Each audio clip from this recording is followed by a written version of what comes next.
Hey everyone, welcome back to another episode of our English Learning Podcast. Today, we're going to talk about something super important, the common mistakes most English learners make when speaking English. Yes, this one's a must listen because sometimes it's not about learning more grammar or new vocabulary. It's about fixing small mistakes that stop you from sounding fluent. Exactly. And once you stop making these small mistakes, your English will instantly sound more natural and confident. So, if you've ever said something and people didn't quite understand you, or if you've ever wondered, why do I still sound like a learner even though I know the words? This episode is for you. Let's start with the first big mistake, translating everything from your native language into English. Yes, this one's one of the most common ones. Many learners think in their own language first and then translate word by word into English. Right, but that often creates sentences that sound unnatural. For example, in some languages, people say, I am here since 2 hours. But in English, that's incorrect. The correct way is, I've been here for 2 hours. See the difference? The first one sounds translated. The second one sounds natural. So try to think in English instead of translating. Start small. When you describe your day or talk to yourself, try doing it directly in English. Exactly. Thinking in English helps you build fluency, not just accuracy. Here's another one. Using the word very too much. Yes, we all say very good, very bad, very big, very small, but fluent speakers usually replace very with stronger words. Like instead of very good, say excellent. Instead of very bad, say terrible. Instead of very big, say huge. Instead of very small, say tiny. Exactly. It's such a simple change, but it makes your English sound so much richer and more advanced. And don't stress if you forget sometimes. The goal isn't to sound perfect. It's to improve step by step. Yes, every time you notice yourself saying very, just think, can I use a better word here? That's how growth happens. Okay, let's talk about prepositions. Those little words like in, on, at, to, and for. Ah, yes. These small words can cause big confusion. For example, people often say, I am good in English.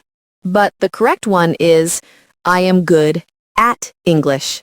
Exactly. Or some say, I'm married with someone. It should be, I'm married to someone.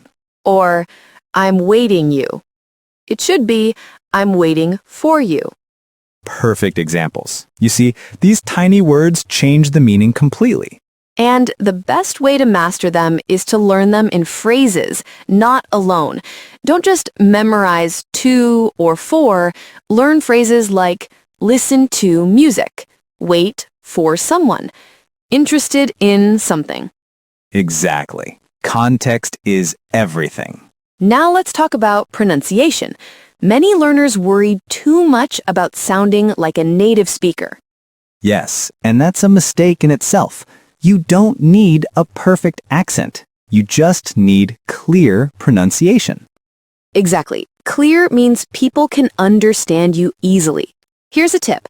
Record yourself speaking. Listen and notice the words you find difficult.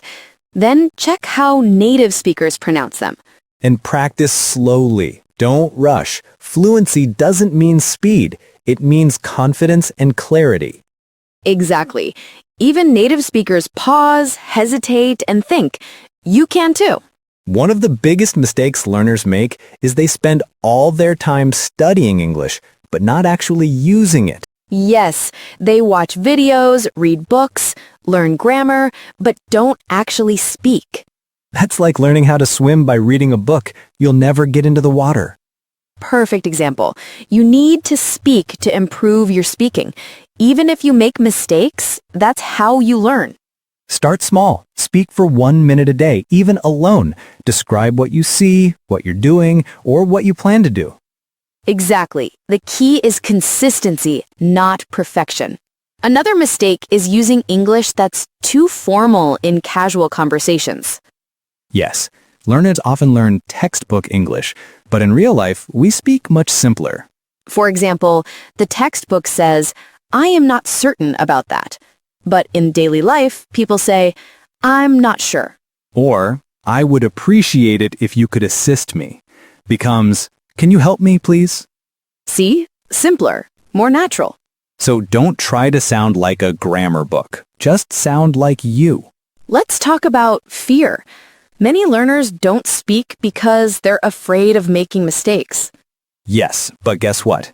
Everyone makes mistakes, even native speakers. Exactly. Mistakes are part of the process. They're not proof that you're bad, they're proof that you're learning. When a child learns to walk, they fall many times, but they keep going. That's how they learn. And that's how you'll learn English too. Every time you speak, you improve. Every mistake teaches you something. So be proud of your mistakes. They mean progress. Let's talk about filler words like like, you know. Right. Native speakers use them too, but they use them naturally. Learners sometimes use them too much. Yes, saying like every 2 seconds can sound unnatural. Try to pause instead of filling every silence. Silence is okay. It makes your speech sound calm and confident. Exactly. Fluency isn't about speaking fast. It's about speaking with control. Now, here's another common one, wrong tenses. Yes, like saying, "Yesterday I go to school." It should be, "Yesterday I went to school." Or, I am working here since 2020. It should be, I have been working here since 2020. Learning tenses can be tricky, but don't panic. Focus on the most common ones: past simple, present simple, and present perfect. Exactly. Learn them through examples, not rules. Rules can confuse you, but real sentences make it clear. Okay, let's tell you one last mistake that many people don't notice: not listening enough. Yes, listening improves your speaking more than you think. When you listen to native speakers, podcasts, movies, YouTube videos, you learn rhythm, tone, and pronunciation. Exactly. You start to understand how sentences feel, not just how they're built. So listen every day. Even 10 minutes helps. And don't just hear, listen actively. Repeat what they say. Copy their tone. Shadow them. That's how your brain starts thinking in English naturally. So, my friend, remember, mistakes are part of learning. Don't fear them. Fix them one by one, and soon you'll sound fluent, confident, and natural. Yes, English is not a test you pass. It's a skill you build. Every day you practice, you grow. Exactly. So don't compare yourself to others. Compare yourself to your yesterday self. That's the real competition, being a little better than you were yesterday. Keep speaking, keep listening, keep learning. And never forget, you can do this. You're already doing it right now by listening. Thank you for joining us today. We hope this episode helped you understand your common mistakes and how to avoid them. If you found this podcast helpful, don't forget to subscribe, share, and keep practicing with us. Until next time, stay confident, stay curious, and keep learning English with us. See you in the next episode. Bye, everyone.